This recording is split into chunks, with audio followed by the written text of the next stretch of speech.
अस्सलाम वालेकुम। उम्मीद करता हूँ कि आप सब लोग खैरियत से होंगे।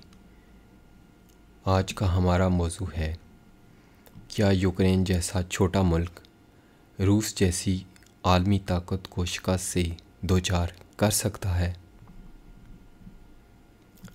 यूक्रेन के सदर व्लादिमीर ज़ेलेंस्की ने दावा किया है कि यूक्रेन की फ़ौज ने रूस के कंट्रोल वाले मज़ीद इलाकों पर कब्ज़ा कर लिया है। व्लादिमीर ज़ेलेंस्की ने कहा है कि यूक्रेन के फ़ौजियों ने माह सितंबर में मशरक़ी और जनूबी हिस्सों में रूसी कब्ज़े से 6000 मरबा किलोमीटर से ज़्यादा का इलाका वारगुज़ार करवा लिया है और अब इस पर यूक्रेन पर कंट्रोल है। ताहम इससे कई सवालात तो जन्म लेते हैं। मसलन, क्या यूक्रेन वाकई इस जंग में रूस के ख़िलाफ़ बरतरी हासिल कर रहा है? यूक्रेन का ये भी दावा है कि उसकी फ़ौज खैरसूं में रूसी सिक्योरिटी की सफ़ों को तोड़ रहे हैं। उसके साथ यूक्रेन ने मुल्क के मशरक़ी इलाके के कई कस्बों को रूस से दोबारा हासिल करने का भी दावा किया है, जबकि दूसरी जानब रूस ने कहा है कि उन्होंने खुद ही अपनी फ़ौज को चंद इलाकों से वापस बुलाया है ताकि वो दोबारा मुनज़्ज़म हो सकें। क्या ये यूक्रेन की मजबूत होती हुई पोजीशन की अलामत है या ये रूस की सोची समझी जंगी हिकमत अमली, और ये कि इस जंग में यूक्रेन और रूस की कामयाबी का पैमाना क्या होगा? कभी आपने सोचा है कि गुज़िश्ता 200 बरस की तारीख़ में ये एक बहुत बड़े और एक बहुत छोटे मुल्क के दरमियान होने वाली जंग में किसी छोटे मुल्क की कामयाबी की शरह क्या हो सकती है? अगर किसी बड़े मुल्क की आबादी छोटे मुल्क से 10 गुना ज़्यादा हो तो क्या आपके ख़्याल में बड़े मुल्क की जीत यकीनी है? हम में से अक्सर यही सोचेंगे कि किसी बड़े मुल्क के जीतने के इम्कानात 100% हो सकते हैं। मशहूर अमरीकी मुसन्नफ़ मैल्कम ग्लैडवेल अपनी किताब David and Goliath, underdogs, misfits and the art of battling giants में लिखते हैं कि सियासी साइंसदान एवान एरेंगविन ने अपनी तहकीक में साबित किया है कि बड़े ममालिक की जीत का तनासब 71.5% है, लेकिन अगर छोटे मुल्क ने रवायती जंग लड़ने की बजाय जंग में छापा मार या गोरीला जंग लड़ी है तो छोटे मुल्क की जीत के इम्कानात 63.6% तक पहुँच गया है।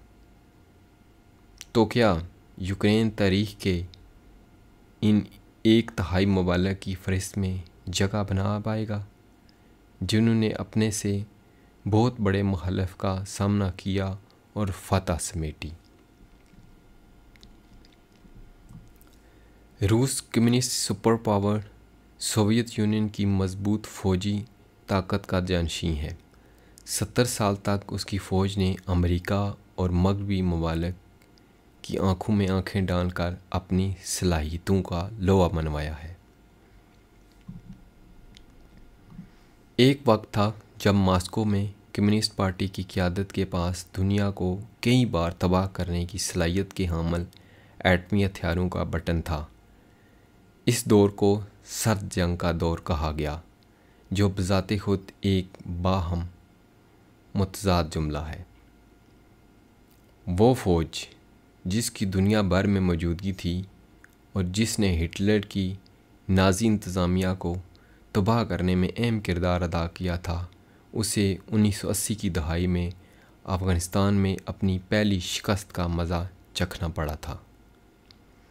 नेटो और यूरोपीय यूनियन के इंतबाह के बावजूद रूस ने रवां साल 24 फरवरी को यूक्रेन में अपने फ़ौजी भेजे थे।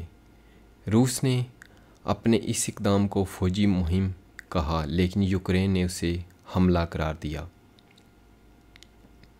शायद रूस को ये उम्मीद थी कि कमज़ोर यूक्रेन चंद ही दिनों में उसकी फ़ौजी ताकत के सामने ढेर हो जाएगा और रूस अपने मकसद को बासानी पूरा कर लेगा।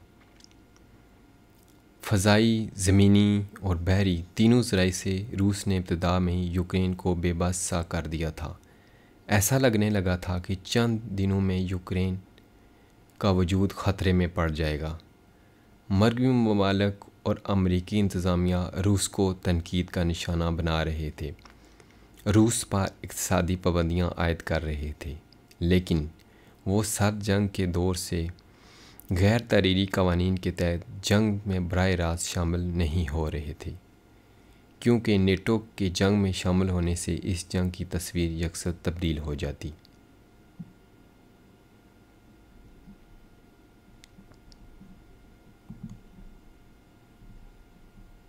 नेटो को किसने रोका? इसका सादा सा जवाब जंग के फैल जाने का खौफ है। मगरबी रहनुमाओं के जहनों में ये ख़दशा मौजूद है कि कहीं रूस यूक्रेन में जोरी हथियार इस्तेमाल न कर दे या यूक्रेन का तनाज़ा किसी बड़ी यूरोपीय जंग में तब्दील न हो जाए। मगरबी ममालिक के पास जंग में बराह रास्त शामिल होने के अलावा एक ही रास्ता था, यानी यूक्रेन की फ़ौजी इमदाद। अमेरिका और यूरोप दोनों ने नेटो के कवानीन के तहत यूक्रेन को गोला बारूद और दीगर छोटे हथियारों की फराहमी शुरू कर दी। High mobility artillery rocket system HIM HIMARS M142 इन हथियारों में शामिल था। इस एक कदम ने जंग में फ़ैसला कुन असरात मरतब किए। ये निज़ाम तवील फासले तक हमला करने की सलाहियत रखते हैं। रूस को ये भी मालूम था कि ये हिमार रॉकेट उनके लिए मसला बन सकते हैं, इसलिए उन्होंने अमरीकी फराहमी को तनकीद का निशाना बनाया। मगरबी ममालिक ने यूक्रेन को क्या क्या दिया? अब तक 30 से ज़ायद मगरबी ममालिक यूक्रेन को फ़ौजी इमदाद दे चुके हैं। इनमें यूरोपीय यूनियन से 1 अरब यूरो और अमेरिका से 1.7 अरब डॉलर शामिल हैं। पहले ये इमदाद सिर्फ हथियारों तक महदूद थी, जिसके तहत गोला बारूद और दफ़ाई आलात फराहम किए गए। मिसाल के तौर पर एंटी टैंक और एंटी मिसाइल डिफेंस सिस्टम दिए गए। इनमें शानों पर रखकर मार करने वाले जोलेन मिसाइल भी शामिल हैं। ये हथियार गर्मी को पहचानने वाले रॉकेट दागते हैं। स्टिंगर मिसाइल भी यूक्रेन को दिए गए। फ़ौजी उन्हें आसानी से कहीं ले जा सकते हैं। अफगानिस्तान जंग के दौरान स्टिंगर मिसाइल का इस्तेमाल सोवियत यारों को मार गिराने के लिए किया गया था। Star Trek portable air defence system बरतानिया में बनाया गया। ये निज़ाम आसानी से कहीं भी लाया और ले जाया जा सकता है। नेटो वालों को खदशा है कि अगर यूक्रेन को टैंक और लड़ाका तैयारे दिए गए तो इससे नेटो के तनाज़ा में शामिल होने का ख़तरा होगा। ताहम इस सब के बावजूद जमहूरिया चेक ने T-72 टैंक यूक्रेन भेजे थे। यूक्रेन की गैर रवायती जंग। मगरबी ममालिक की इमदाद और रूसी ख़तरात के बावजूद बीच बीच में कई मगरबी ममालिक के रहनुमाओं को यानी यूक्रेन की दारुल-हुकूमत के दौरों ने यूक्रेन के हौसले बुलंद रखे हैं। मगरबी ममालिक यूक्रेन के सदर और साबिक़ कमेडियन ज़ेलेंस्की को हर मौका पर स्टेज फराहम करते रहे हैं। उन्होंने अक़वाम मुत्तहिदा से लेकर यूरोपीय पार्लियामेंट तक ख़िताब किया है। लेकिन इसके अलावा यूक्रेन ने जंग लड़ने के अंदाज़ में एक गैर मुतवक्को तब्दीली की है। जंग के इब्तदाई दिनों के बाद यूक्रेन की अफवाज ने खुलेआम रूसी फ़ौज से लड़ने की बजाय जंग को शहरी इलाकों में लाने का काम किया। राइफ़लें और छोटे रॉकेट लॉन्चर आम लोगों में तकसीम किए गए। यूक्रेन की मज़ामत का मरकज़ खुले मैदानों की बजाय गुंजान आबाद शहरी इलाके बन गए हैं। रूस ने कीव और खार्किव जैसे बड़े शहरों पर फ़ज़ाई हमले किए हैं और अब भी ऐसे हमले होते रहते हैं, लेकिन रूस फ़ौज शायद शहर में लड़ने वाला कोई मंसूबा लेकर नहीं आई। रूस की फ़तह इस वक्त यकीनी हो सकती है जब यूक्रेन हार जाए, लेकिन यूक्रेन ने इस जंग को तूल देने में कामयाबी हासिल की है, जिसे किसी फतह से कम नहीं समझा जा सकता। जंग के हतमी नताइज के हवाले से फ़रीक़ैन के मुख्तलिफ़ मक़ासद इस जंग को मुख्तलिफ़ बनाते हैं। दूसरी अहम बात आम लोगों का यूक्रेन की फ़ौज के साथ कंधे से कंधा मिलाकर लड़ना है। रूस को शायद इसकी तवक्को न थी। तो क्या बाजी पलट रही है? अगर यूक्रेन का 3,000 मुरबा किलोमीटर वापस लेने का दावा दुरुस्त है, तो गुज़श्ता 3 दिनों में यूक्रेन की फ़ौज ने रूस से आज़ाद किए गए इलाके को 3 गुना बढ़ा दिया है। सनीचर के रोज़ यूक्रेन की फ़ौज मुल्क के मशरक़ में रूस के ज़ेर कब्ज़ा लेज़म और कोपियांस्क में दाखिल हुई। इन शहरों के ज़रिए रूसी फ़ौज तक रसद और हथियार पहुँचते रहे हैं। ये एक तरह से मशक़ी यूक्रेन में रूसी जंगी मशीनरी को रसद फराहम करने वाला शहर है। रूसी वज़ारत दफ़ा ने लेज़म और कोपियांस्क से इनखला का एतराफ़ किया है, लेकिन वज़ारत का कहना है कि उसने एक बार फिर मुत्तहिद होने के लिए ऐसा किया है। रूसी वज़ारत दफ़ा ने बलाकलिया नाम के एक और शहर से अपनी अफ़वाज के इनखला का ऐलान किया है। यूक्रेन की फ़ौज जुमे को शहर में दाखिल हुई थी। यूक्रेन के जवाबी हमले की रफ्तार देखकर रूसी हैरान हैं। यहाँ तक कि चीचन रहनुमा रमज़ान कारूफ, जो पुतिन के बहुत हामी हैं, वो भी पुतिन की हिकमत हमली पर सवाल उठाए नज़र आते हैं। सोशल मीडिया ऐप टेलीग्राम पर पोस्ट किए गए पैगाम में कादरोफ ने लिखा है कि अगर रूस जंग में कमज़ोर पड़ रहा है तो वो मुल्की क़यादत से उसके लिए वज़ाहत तलब कर सकते हैं। दूसरी जानब यूक्रेन ने इल्ज़ाम लगाया है कि रूस मशक़ी इलाकों में इंफ्रास्ट्रक्चर को निशाना बनाकर एक बड़े इलाके को तारीकी में डुबो रहा है। इससे कबल खार्किव और कीव में रूसी फ़ज़ाई हमले में ऐसा कर चुके हैं। ताहम मशक़ी यूक्रेन में जो कुछ हो रहा है वो बहुत अहम है, क्योंकि ये दारुल-हुकूमत कीव से रूसी फ़ौज के इनखला के बाद एक बड़ा वाक़या होगा। ख़तरात। तो आखिर रूस ने यूक्रेन पर हमला क्यों किया? रूस को ये बात पसंद नहीं कि यूक्रेन यूरोपीय यूनियन के करीब जाए और फिर नेटो के फ़ौजी इत्तेहाद का हिस्सा बन जाए। रूस को अंदाज़ा है कि यूक्रेन को नेटो और यूरोपीय यूनियन तक रसाई उसकी सलामती के लिए ख़तरा है। रूस को अपने रवायती हरीफ फ़ौजी इत्तेहाद को अपनी दहलीज़ पर देखना नागवार है। यूक्रेन पर हमला करके रूस ने साबित कर दिया कि वो ऐसा होने से रोकने के लिए कोई भी ख़तरा मोल लेने को तैयार है। यूक्रेन के लिए इस जंग में फ़ैसला कुन फ़तह हासिल करना तकरीबन नामुमकिन है। इस वक्त फ़ौजी पेशकदमी से उसे जो भी सबकत मिल रही है वो मुल्क की मशरक़ में है, जहाँ रूस की हमायत याफ्ता अलहदगी पसंद सरगर्म है। यूक्रेन के बाकी हिस्सों में जंग अभी भी जारी है। यूक्रेन के लिए रूसी फ़ौज को पूरे मुल्क से निकाल बाहर करना एक मुश्किल काम है। रूस को फ़ैसला कुन फ़तह दर्ज करने की इजाज़त न देना ग़ालिबन यूक्रेन की फ़तह होगी, क्योंकि रूस उसे सिर्फ़ इस सूरत में फ़तह करार दे सकता है, और वो है यूक्रेन के सदर ज़ेलेंस्की को हटाकर कीव में अपनी पसंद के शख्स को इक़्तिदार पर बिठाना, जैसा कि 90 की दहाई में जनूबी रियासत चेचनिया में हुआ था। यूक्रेन को मिलने वाली मगरबी इमदाद, यूक्रेन की फ़ौज के जज्बे, ज़ेलेंस्की की मकबूलियत और थकी हुई रूसी जंगी मशीनरी से ज़ाहिर ऐसा ही नज़र आ रहा है। यूक्रेन के सामने चैलेंजेस। अब तक यूक्रेन ने मगरबी ममालिक के हथियारों की मदद से रूस को कदम जमाने नहीं दिया, लेकिन अगर वो रूस को मुकम्मल तौर पर बेदखल करना चाहता है तो उसे कुछ बड़ा करना पड़ेगा।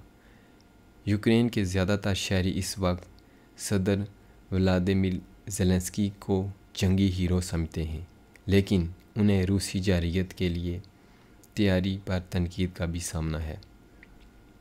ख़ास तौर पर अमेरिका की तरफ से बार बार इंतबाह के बावजूद ज़ेलेंस्की ने ये कहते हुए कार्रवाई करने से इनकार कर दिया कि उससे खौफ पैदा होगा और यूक्रेन की मईशत को नुकसान पहुंचेगा। यूक्रेन को दरपेश चैलेंजेस की एक और मिसाल कीव इंडिपेंडेंट के न्यूज़ रूम में नज़र आती है। अंग्रेज़ी अखबार के इस न्यूज़ वेबसाइट ने हमले से चंद हफ्ते कबल ही काम शुरू किया था।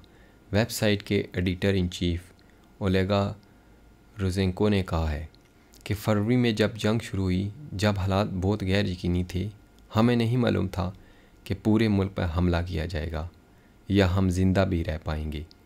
आज भी यहाँ रहना, आज़ादी मनाने के मौका मिलने से सब कुछ काबिल कदर लगता है। एक हालिया मायदे से यूक्रेन को एक बार फिर बहरा अस्वद के रास्ते अनाज बरामद करने की इजाज़त मिली है। जंग के आगाज़ से ही इसे सफारती कामयाबी समझा जा रहा है। कुछ इसे अमन मायदे की शुरुआत के तौर पर देख रहे हैं, लेकिन गुज़श्ता 4-5 दिनों की लड़ाई में यूक्रेन ने अपनी जवाबी हमला करने की सलाहियत को उजागर किया है। ये बात यकीनी है कि ख़ुद को आज़ाद रखने के लिए यूक्रेन का अब भी दूसरे ममालिक की मदद पर इन्हिसार है।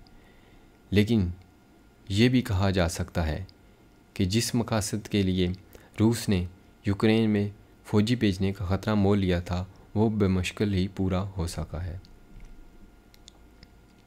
फ़तह हिम्मत की या ताकत की। बाइबल यानी इंजील में डेविड और गोलियत की कहानी में एक गरीब चौराहा डेविड अपने से कहीं बड़े जंगजू गोलियत को शिकस्त दे देता है। गोलियत के पास ढाल, तलवार, नेज़ा, फ़ौजी लिबास और फ़ौजी शान शौकत थी। वो एक ताकतवर, अजीम और तजर्बाकार जंगजू था जिसने कई जंगें लड़ी। दाऊद पे सिर्फ एक गलील और 5 पत्थर थे।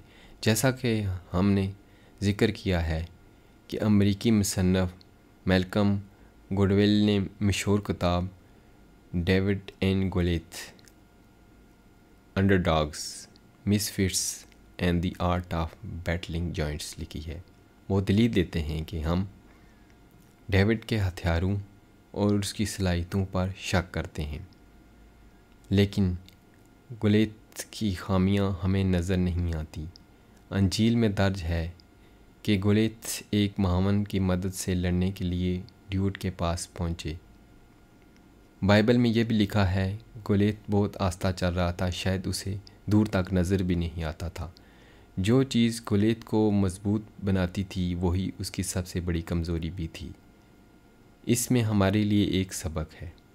बड़े नज़र आने वाले लोग हमेशा इतने मजबूत और ताकतवर नहीं होते जितना एक सादा गलील वाला चौराहा।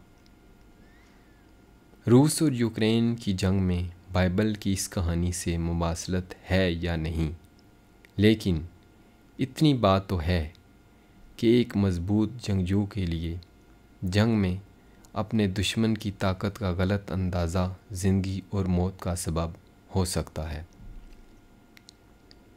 आपका इस बारे में क्या ख्याल है? कमेंट में बताइएगा। इसी के साथ मुझे इजाज़त दीजिए। अल्लाह हाफ़िज़।